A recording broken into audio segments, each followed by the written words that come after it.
In a lifetime of reporting, no one has ever asked me, go out and find happiness. You get assigned to droughts, floods, earthquakes and wars, misery aplenty. But the elusive subject of human happiness, where do you begin? Here in Australia, we're living longer and richer lives than ever, yet we're still complaining. A nation of misery guts. So I ventured forth on a strange journey of self-discovery to find out why we're so unhappy and how to put a smile back on our dials.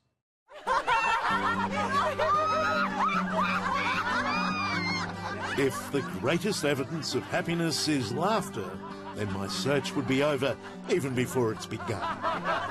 But this is forced laughter, emitted in convincing guffaws by a laughter yoga class in South Australia with the laughter master, Mumbai doctor Madan Kataria. The world is getting so stressed out. Depression is #1 disease. There is hardly anything to laugh about. And this is why laughter yoga is a system which actually prescribes laughter to the people so that you get the benefits. Laughter is certainly the best medicine here in the Adelaide Hills. This is one of 16,000 of Dr. Kataria's laughter clubs worldwide, where members find that fake laughter very quickly turns into the real thing. And everyone, even me, ends up feeling a whole lot happier. Do you think, ladies, that you're nicer to the blokes in your life because of this? Oh, most definitely. We make eye contact, we do a laughter exercise, and in no time at all, the laughter's spontaneous and it's just so much fun, makes you feel good. Best way to de-stress you'll ever find. I mean, I wanted to do it because I wanted to be alive and active for as long as I possibly could. And laughter's a great way to be able to do that. Because I feel like 20 years younger every time I laugh. Well, why not stand as a political party? Maybe we can form the laughter party. The thing about... There's an idea. Very good, very good. Yay! Speaking of laughter and politics, perhaps there's no better place to continue my odyssey than the United States of America, where the Constitution states the right to life, liberty and the pursuit of happiness. So I should wake up in the morning, I should look in the mirror, I should say, my God, you're looking good today. No. This is going to be the best. You don't look in the mirror. You look inside. Now here's... Goldie Hawn embodies the American dream.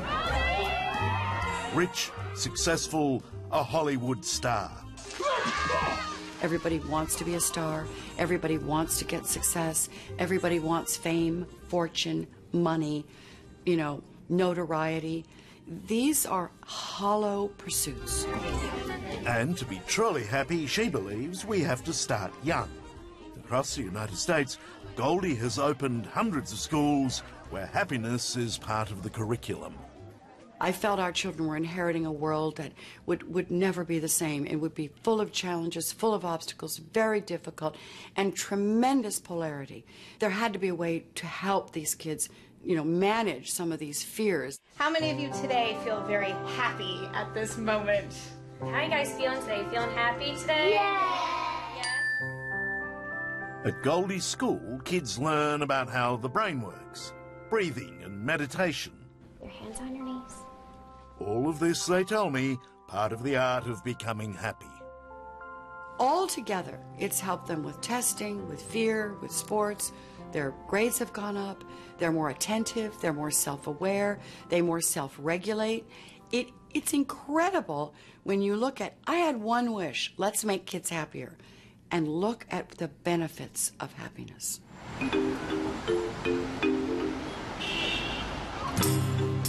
For while it's hard to prove that people are happy, misery requires no more evidence than the look on someone's face. And most New Yorkers could do with a stint at one of Goldie's schools. After all, the experts say the Big Apple is recognised as the unhappiest place in the United States.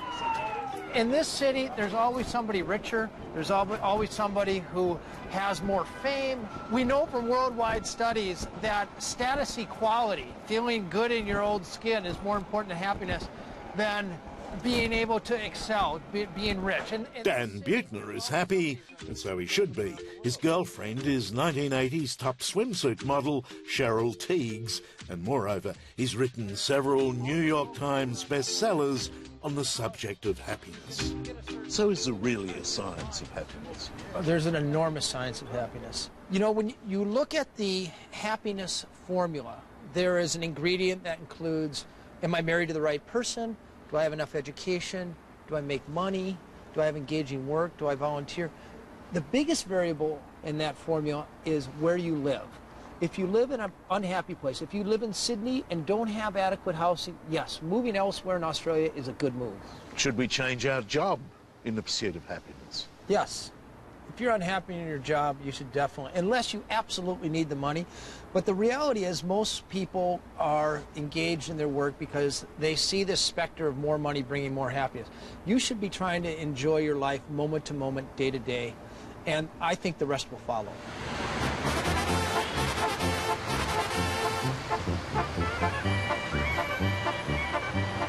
And so to the city of Monterrey in northern Mexico. A dangerous place that the Australian government warns a traveller not to visit. More than 33,000 innocent people have died here in the crossfire between warring drug cartels.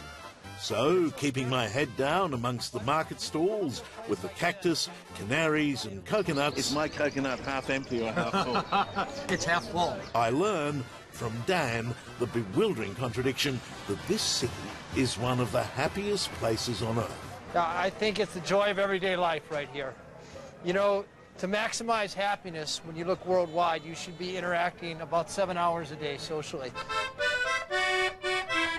And these people go to work and they're doing it. Hey. Isn't that a happy sound? Isn't that great? Just around the corner, a huge bundle of human happiness. A man so big, it's hard to move him around. And from what I hear, he needs a truck that size. Yeah, well, for a man who holds the Guinness World Record in weight, he does need one. And well, Uribe lives on this truck, which parks in his specially converted living room. But not only is he the heaviest human... Oh, get under there and lift it. But Dan says also one of the happiest. For me, this is the icon of Mexican happiness. Well, I certainly get the idea that the pursuit of happiness leads you to some interesting places and some very interesting people. Yes, and for me, Manuel here represents the counterintuitive nature of happy. What you see isn't always necessarily what brings you the most happiness. That's worth remembering. Indeed. I do have one important question for him. Does he have the secret of happiness? Es como cuando tienes un carro, un vehículo nuevo. He says he's happy because he carries Christ in his heart.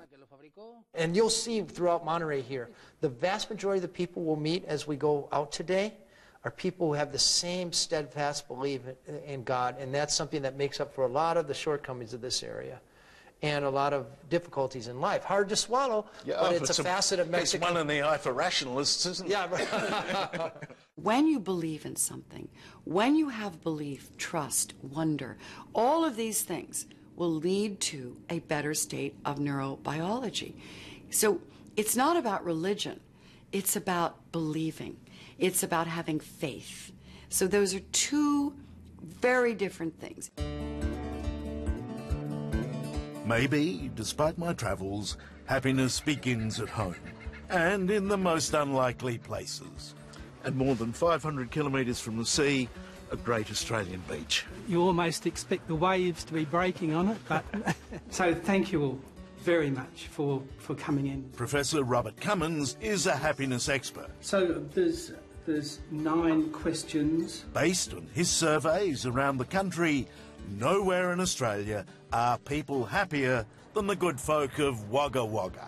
There are 2 kinds of happiness. There's happiness like you get eating an ice cream, but the happiness that we're measuring is a deep mood state that gives us all normally a positive sense of ourselves.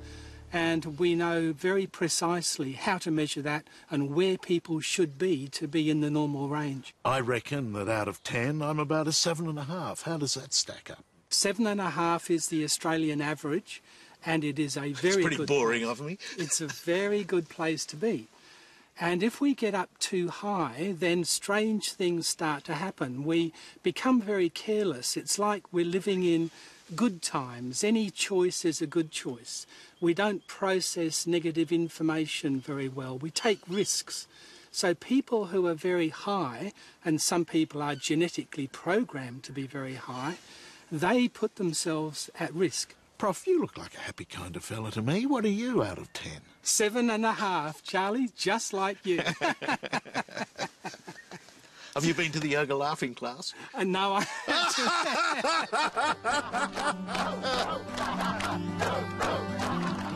But in all my wanderings in the pursuit of happiness, I never really got happier than I did at the very beginning of this story, in the most infectious atmosphere of this quite mad but lovable group of laughter clubbers. But we can't have people everywhere laughing in the streets. No, it's it's a not threat to to be. public order. No, I think this is nothing about laughing in the streets. You laugh in the laughter club and then carry the spirits throughout the day. Out of 10, how happy are you? 10 out of 10.